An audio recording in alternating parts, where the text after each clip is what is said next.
everybody, it's me, Mario, and I'm Yoshi, and welcome back to another reaction video. And now, as you can see, our stage has been rebuilt from a certain incident. Yeah, and if you're wondering why Bowser and Luigi are here, it's because, well, they're kinda in the hospital. Yeah, the explosion messed them up pretty badly. But anyways, we're back, the stage is fixed, and today's reaction video is going to be on yet another game theory video. Another one? What's this one about? Well, it's about Super Mario Odyssey. Something about the Power Moons. Oh, the Power Moons! I remember those. Yeah, anyways, the video is called Mario's Lunar Apocalypse. Oh, that doesn't sound good. It doesn't. But anyways, let's get into positions.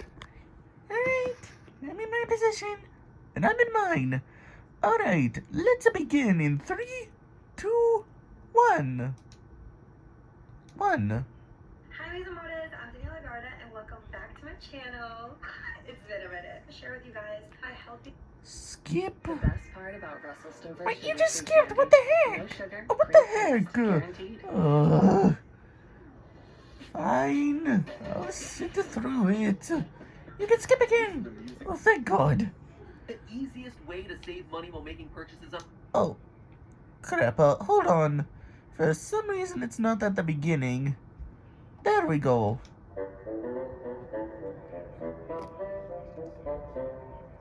Mr. MadPad, how many moons does it take to get to New Dog City? Let's find out.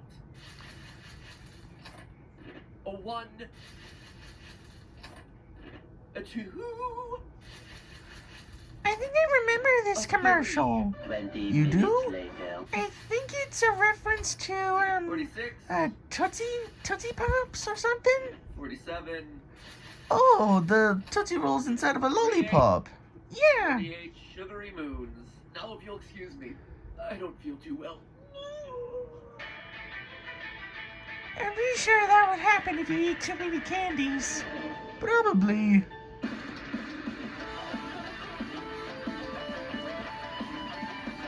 This intro is never gonna get old, will it? No, it won't.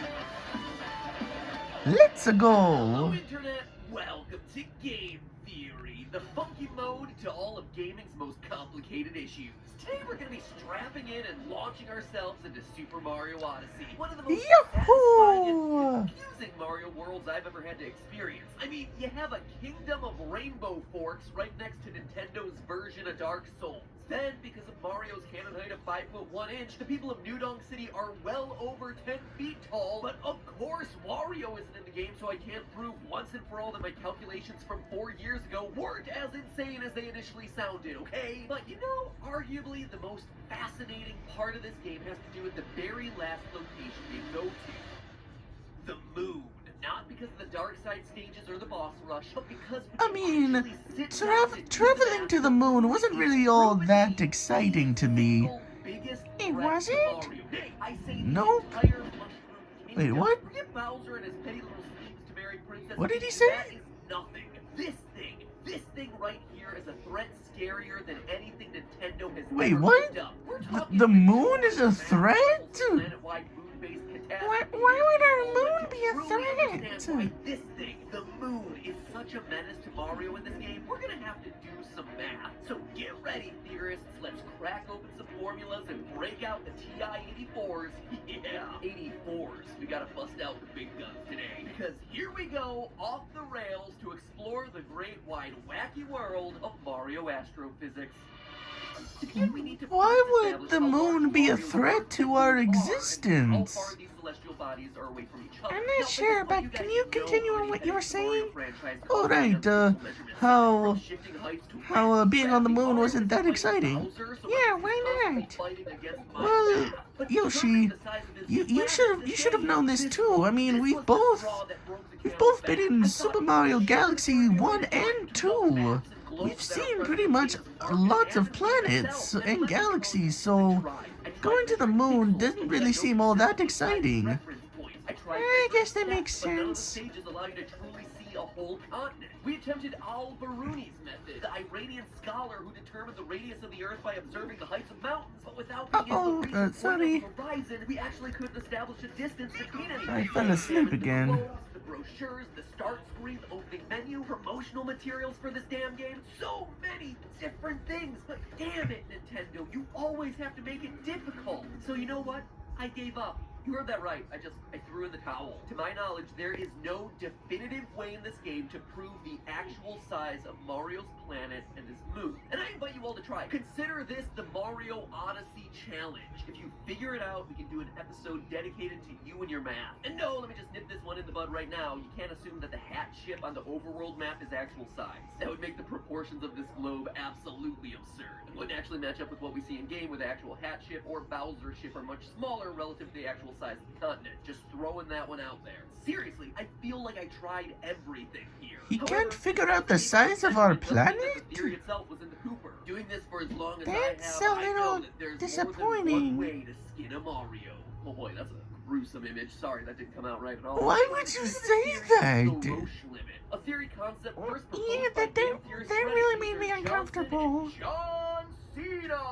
For those of you who don't know, there's a magical distance a moon has to be away from a planet to remain a moon. Now, what do I mean by Really? that? Well, think about it this way. Any planet or moon is held together by its own gravity, right? That's why all of these things are balls. All the stuff in the planet is being pulled towards the center, making it an orb in space. But remember, everything has gravity. Big things like the Earth, smaller things like the moon, even really small stuff like you or me, we all have those gravitational forces that act on each other. For instance, the Earth, under the influence of the moon's gravity, has whole continents raised about 50 centimeters because of the moon's pull on Earth. And conversely, the moon's surface shifts by about 5 meters towards the Earth in response to Earth's gravitational pull. And to make those facts even more incredible, remember, right now the moon orbits the Earth at an average distance of about 384,000 kilometers, or 238,000 miles. That is how strong the force of gravity is. So that begs the question, That's a what happens lot. when you bring those two objects closer together, where the big object, like the Earth, with lots of gravity, is able to pull even harder on the small object with less gravity, like the moon?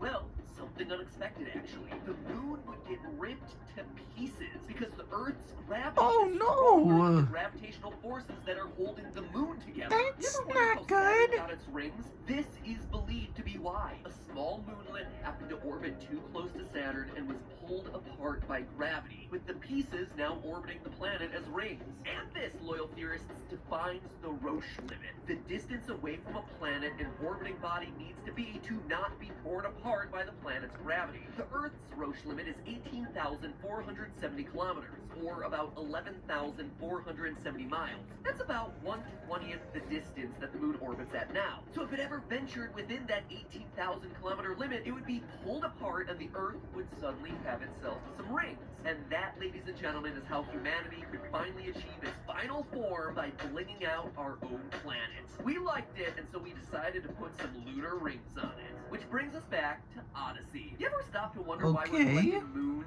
instead of stars in this game? Could it be that what we're seeing here is early signs that Mario's moon is being ripped apart because it's orbiting within the mushroom planet's Roche limit? You probably haven't stopped and wondered that, and for as absurd as it might sound, I didn't think of that absolutely either. seems to be the case here. Notice those huge chunks of space rock scattered across the mushroom planet? We know for a fact that those are coming from the moon, not only via their name, but also from seeing them on the moon itself. But to truly know for sure, we need to determine the Roche limit of Mario's Earth in the game, and then see where the moon falls relative to it. Now, as you can imagine, that involves a lot of math, so I'll try to cut out anything that isn't too interesting. Scientists are little mooners, sponsor of the day, but hey, that's just a theory. I'm sorry, maybe I cut out a bit too much there. In all seriousness though, the Roche limit of a planet is equal to 2.4 times the radius of the larger object times the cube root of the density of the larger object divided by the density of the smaller object. And as you can probably tell, there is a lot of stuff in that equation that we don't know. I mean, I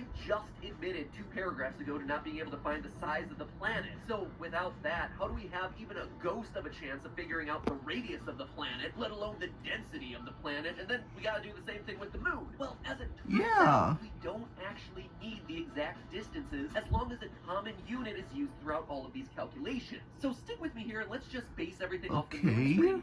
Give it a variable, let's call it little r. Now, as you zoom out to the overworld map, there are 2 frames where Mario's moon and the planet are side by side. And that's important so perspective doesn't distort their ratios. Taking pixel measurements from both these frames, we can see that the moon's radius is about 30% of the radius of the planet. If what Magnet is saying is true, does that mean our moon is ripping apart? In New Donk City, there's a model of the Earth and the moon on the ground is so, but tall. And wouldn't you know it, I didn't think it was actually happening. The radius of the Earth is determined to be 3.3 moon radii.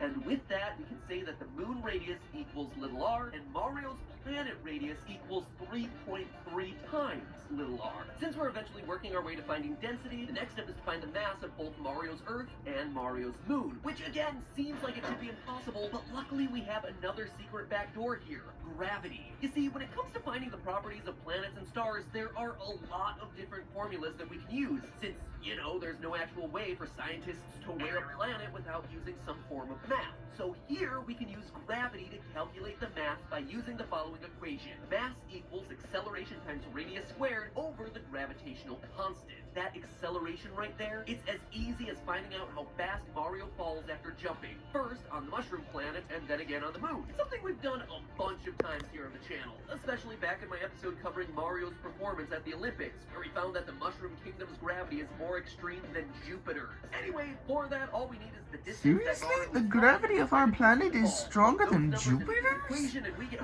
holy jeez! On his home planet, Mario's normal jump has a downward acceleration of 70.16 meters per second squared. That is well over 7 times Earth's normal gravity. It is 3 times Jupiter's gravity, and it's over double what it's been in any other 3D Mario game. If you're wondering why Mario feels heavier and falls faster in this game, well then, there you go. It's not Mario packing in the cannoli, it's his planet putting on the poundage. We do the same thing on the moon, and we get an acceleration of 11.7. Well, I guess it explains why everyone believes I'm so heavy. Not because of my weight, but because of how much gravity our home is forcing onto us. In hand, we go all the way back to mass for both the planet and the moon. Since this is just honestly, I guess it makes sense why that would be, because first of all, wouldn't we just be crushed into meat pancakes if we can't resist gravity? Oh, right. I guess because we're so used to that type of gravity, it doesn't affect us that much? Huh. It does make me wonder what would happen if we were to be on Earth and we jumped. Would we jump higher, or would we jump the same amount? I don't know. Are we on Earth anyways? Oh, wait, alright, I forgot. No, perfect. Don't worry, you didn't miss a thing. I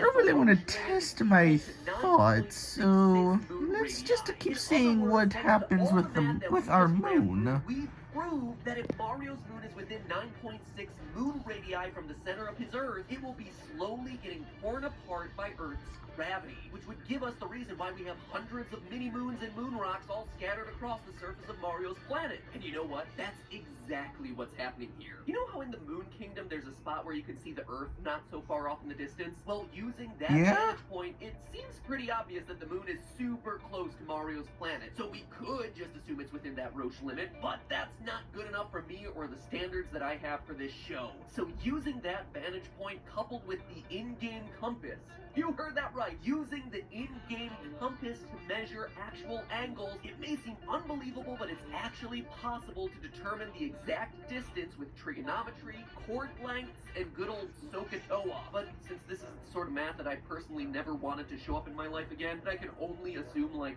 3 of you actually care about this type of nitty-gritty detail, I'll do it as a mini-theory if enough of you in the comments are actually excited about that sort of thing. Suffice it to say, running all of those numbers, you get the... So he used the in-game compass in order to figure out the distance between our home and the moon? Limit, and that it is getting eaten alive by the planet's gravity. And remember, this isn't hypothetical. This actually isn't just a theory. This is truly how Mario's planet would be behaving relative to Mario's moon. It would be eating it alive. That is insane. Jesus! That goes a long way to explain why moon rocks and multi-moons are scattered everywhere. It also spells out some dire consequences headed straight to Mario's planet. To give you an example, consider this. When our sun starts to burn out and turn into a red giant, it's predicted that our moon will be pulled out of orbit and it'll be pulled closer to Earth, crossing the Roche limit. At that point, it'll be torn apart. On the plus side, it'll give our planet a cool temporary ring. On the downside, it'll shower the planet with huge pieces of moon debris, destroying all sorts of land, throwing tides into chaos, and sending the planet into another wave of extinction as space rocks crash into the surface around the world. Because yeah, while some of those chunks will orbit as pretty little rings, most of it'll just get pulled down by gravity onto the Earth's surface. And that is the fate that Mario Odyssey has already started to allude to for the Mushroom Kingdom. And that is the fate that is determined for it based on the science. And it certainly doesn't help that in the final battle, Mario speeds this process along by destroying huge chunks of the moon's core. So enjoy running around to collect those moon rocks while you can, Mario. Pretty soon you won't have a choice as they hurtle themselves towards you. Maybe that's why in Kirby and the Crystal Shards, Shiver Star is a cold dead Earth. Maybe that's why in Kirby Superstar you see Mario traveling the galaxy. He's looking for a new home. Who knows? But all of that needs to be fleshed out in another episode. Wow, so that was a script full of numbers. And speaking of numbers, you know what numbers I'm most excited by? Money-saving numbers. Or, I guess that's a stupid way of me saying numbers. Okay, so... No... Well, thank goodness that the moon isn't doing that. Yeah, I mean... Despite the fact that the science and numbers prove that our moon would end up that way, it's kind of a good thing we're not there in the Mushroom Kingdom. Yeah. Good thing. Oh, now I'm kind of worried about all of our friends at home, back home. What will happen to them? Oh, I don't know, but I guess this is something we can think about another time and maybe talk over with Bowser and Luigi. Probably. Anyways, that was our video, everyone. Be sure to like and subscribe to the channel if you haven't already. Also, leave your thoughts down in the comments. Leave your thoughts down in the comments to let us know what you have. At least give us some thoughts of what we should do next, because we're kind of running out of ideas. Yeah, so we hope you guys enjoyed this video, and we'll see you in the next episode of Mario and Yoshi Adventures. See you next time, everybody. See ya.